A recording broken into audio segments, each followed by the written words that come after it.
भारत और रूस के बीच ये समझौता हुआ है। SJ-100 विमान के लिए ये समझौता किया गया है। A globally significant friend like India. So India will continue to be a very important country for Russia. Passenger जो जेट है, पैसेंजर जो प्लेन है, उनको बनाने पर सहमति बनी है। भारतीय कंपनी इसको बनाएगी और ये पहली बार होगा जब भारत में इसका निर्माण जो है वो किया जाएगा। सुखोई कमर्शियल जेट के ऊपर कल डील हुई HAL के साथ। दुनिया के लिए आप ये एक टेबल ऑफ द टॉक बन चुका है। गाजा पर इजराइल ने एक और बार बड़ा हमला किया है। इजराइल डिफेंस फोर्सेस की एयर स्ट्राइक से दहल गया है गाजा। डोनाल्ड ट्रंप इस वक्त बहुत मुश्किलात का सामना कर रहा है। उसका यूक्रेन का एजेंडा नहीं चल रहा, उसका गाजा का एजेंडा नहीं चल रहा, उसका इंडिया पाकिस्तान का एजेंडा नहीं चल रहा, उसका रूस का एजेंडा नहीं चल रहा। Is failed on all four issues. दुनिया की तारीख में लिखा जाएगा कि हिंदुस्तान एक ऐसा मुल्क था जिसने सुपर पावर के सामने खड़े होकर एक ऐसी शटअप खोल दी कि हिस्ट्री उसको याद करे। सिर्फ इस वजह से हुआ है क्योंकि जो दुनिया है वो भारत पर ट्रस्ट करती है और स्पेशली अगर देखा जाए तो भारत पर बिलीव करती है। तालिबान ने पाकिस्तान को धमकी दी है कि अगर काबुल पे हमला हुआ तो इस्लामाबाद पे हमला होगा। ये उन्होंने पाकिस्तान को वार्न किया है। दूसरी तरफ अगर हम भारत को देखें तो भारत की तरफ से भी राजनाथ सिंह साहब और उनके कई लीडर्स ने पाकिस्तान को ये साफ साफ कह दिया है कि जी कभी भी जंग छिड़ जा सकती है, कभी भी जंग हो सकती है, कभी भी लड़ाई हो सकती है। What I see of it is the strategic relationship दोनों कंट्रीज के बीच में और डीपन हो रही है। And let's talk about that. अधिकृत भाई नमस्कार। क्या यार आपने तब पूरा ट्रम्प की बात नहीं सुनी? ये क्या चक्कर गया है यार भाई? उसके बाद जाके इतने बड़े बड़े बिजनेस डील साइन कर रहे हो। ये ओवरनाइट तो होती नहीं है। These deals are not overnight. You're also putting them out at this right time. Messaging seems to be quite interesting. तो प्रॉब्लम यह है कि ट्रम्प एडमिनिस्ट्रेशन जो प्रेजेंट वाला है, जनरली अमेरिकन आर प्रीटी, मतलब जो ये सब चीज करता है वो उनका understanding of long term affair is pretty strong. लेकिन ये वाला जो रेजिम है ना, खास करके ट्रम्प का ये जो बोलना कि वो एश्योरेंस मिल गया है एश्योरेंस मिल गया है, सब तेल कम लेना बंद हो जाएगा, उसको लगता है कि इसका मतलब है इंडिया इज गोइंग टू डिजोन रशिया। उसको लगता है कि इसका मतलब है कि इंडिया के साथ रशिया का कोई स्ट्रेटेजिक रिलेशनशिप और नहीं रहेगा। And that is where I think he fault us. So this is something, तो oil is a very transactional issue. कल को अगर मान लीजिए रशिया $100 अ बैरल चार्ज करे और अमेरिका $60 अ बैरल दे, तो इंडिया अमेरिका से लेगा, रशिया से नहीं लेगा। It's a transactional thing. But so far as the strategic depth of the relationship is concern, वो अलग लेवल का है। आपने बोला कि सुखोई का जो SJ-100 रीजनल जेट है, उसके पहले से let's talk about some of the deals जो पिछले 1.5 साल में साइन हुआ है। और जब मतलब ओवरऑल सैंक्शंस रशिया के ऊपर काफी भारी भरकम था। So let's talk about first जो सुखोई के जो इंजिन्स के AL-31FP का, मैंने आपको उसका हेडिंग भेजा है।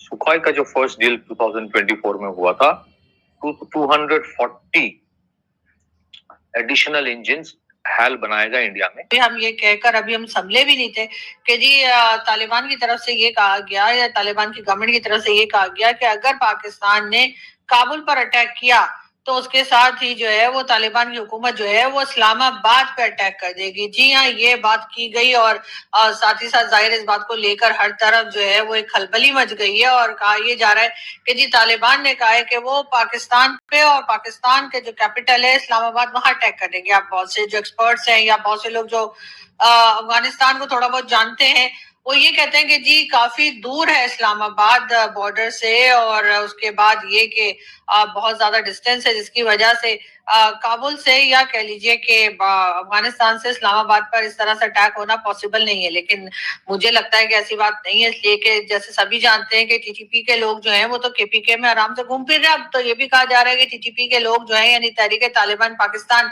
जिसका हमने कई और नाम रख दिए हैं जी, उनके लोग तो पंजाब तक आ गए। तो अगर हम ये बात करें कि नहीं जी वहां पर तो इस्लामाबाद तक जहाँ पे मैं मौजूद हूँ यहाँ तो कोई पहुंच ही नहीं सकता, तो मेरे ख्याल बात बिल्कुल ही मेरे ख्याल बहुत ज्यादा सही नहीं होगी। लेकिन उसी के साथ इससे पहले भी जो है वो टीटीपी के लोगों ने ये भी कहा था कि इस्लामाबाद में जो मारगला की जो हिल्स है वहां तक उन्होंने आने का दावा किया था और उन्होंने ये भी कहा था जी हम वहां तक पहुंच सकते हैं। तो अब मैं ये सोच रही हूँ कि आखिर अब बनेगा क्या, इसलिए कि जिस तरीके से टीटीपी के अटैक्स चल रहे हैं, ऐसे में अगर पाकिस्तान ने ये सोचा कि जी वो काबुल में जाकर या काबुल की तरफ अटैक करके टीटीपी के लोगों को निशाना बनाए, तो यकीनन उसके जवाब में पहले ही तालिबान ने कह दिया है कि अगर आपने काबुल पर अटैक किया तो हम जो है तो इस्लामाबाद पे अटैक करेंगे। एक तो तरफ इशू ये चल रहा है, दूसरी तरफ अगर हम भारत को देखें तो भारत की तरफ से भी राजनाथ सिंह साहब और उनके कई लीडर्स ने पाकिस्तान को ये साफ साफ कह दिया है कि जी कभी भी जंग छिड़ जा सकती है, कभी भी जंग हो सकती है, कभी भी लड़ाई हो सकती है और ऑपरेशन सिंदूर 2 जो है उसको करने के लिए भी वो लोग बिल्कुल तैयार बैठे हैं। और उन्होंने कहा है कि जी हमारी तरफ से यानी भारत की तरफ से तमाम तैयारी मुकम्मल है और अगर कोई ऐसी बात हुई तो पाकिस्तान पर अटैक किया जा सकता है।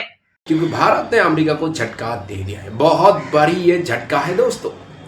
जो हम लोग का जो तेजस जो जेट बनाने वाला जो कंपनी SL के साथ जो रशिया का सुखोई मतलब जो फाइटर जेट बनाने वाला कंपनी के साथ जो ये जो एग्रीमेंट हुआ है मतलब हिंदुस्तान को मदद करेगा, मतलब पैसेंजर मतलब जहाज बनाने के लिए दोस्तों जो रशिया कंपनी सुखोई दोस्तों। अभी हिंदुस्तान खुद अभी पैसेंजर जहाज भी बनाएगा दोस्तों। आज हिंदुस्तान जेट भी बना रहे हैं जो तेजस जो SL कंपनी, अभी SL कंपनी जो रशिया के साथ मिल के अभी पैसेंजर जेट भी बनाएगा। क्योंकि पैसेंजर जेट में बहुत ज़्यादा पैसा मतलब देना पड़ता है, जब मतलब वार्नर देना पड़ता है दोस्तों। जो अमेरिका का बोइंग कंपनी और जो फ्रांस का एयरबस कंपनी को दोनों को अभी ये बहुत बड़ा झटका, क्योंकि दोनों को बहुत बड़ी बड़ी मतलब वार्नर मिलता था मतलब दोस्तों। तो अभी खुद अभी हिंदुस्तान ने ये इनिशिएटिव उठाए, मतलब हिंदुस्तान खुद बनाएगा हिंदुस्तान के अंदर पैसेंजर जहाज दोस्तों। ये बहुत बड़ी बात है। इसलिए जो रशिया है हिंदुस्तान का सबसे भरोसेमंद दोस्त, जिस दोस्त ने आज जो हिंदुस्तान को ये मदद करने के लिए जिस तरह अभी आगे आया, हिंदुस्तान के साथ जो ये MOU में अभी साइन भी हो गया दोस्तों। दोनों कंपनी मिलकर जिस तरह पैसेंजर ये जो जहाज बनाएगा, ये हिंदुस्तान के लिए बहुत बड़ी बात है। जो पैसा जो दूसरा कंपनी को देना पड़ता था मतलब अभी वो पैसा बाहर का कंपनी को नहीं देना पड़ेगा, खुद का स्वदेशी मतलब जहाज होगा, खुद का कंपनी को ये पैसा मिलेगा। तो ये है आत्मनिर्भर भारत। क्योंकि मोदी जी ने क्या कहा भाई, आत्मनिर्भर भारत मोदी जी का ये सपना था, खुद का सामान खुद बनाना पड़ेगा और धीरे धीरे हिंदुस्तान ये बना रहे दोस्तों। पहले तेजस जेट बना रहे SL कंपनी, अभी पैसेंजर जहाज भी बनेगा दोस्तों। और जिस तरह अभी देखिए हम लोग का जो स्वदेशी पनडुब्बी सबमरीन भी खुद हिंदुस्तानी कंपनी बना रहे हैं। तो हिंदुस्तान का आत्मनिर्भर भारत जो जरदार मतलब जो हिंदुस्तान के लिए सक्सेस जो साबित हुआ है दोस्तों, जो दुनिया हैरान दोस्तों। आज देखिए अमेरिका भी परेशान दिखाई देगा और जो एयरबस कंपनी जो फ्रांस का वो भी परेशान में दिखाई देगा दोस्तों।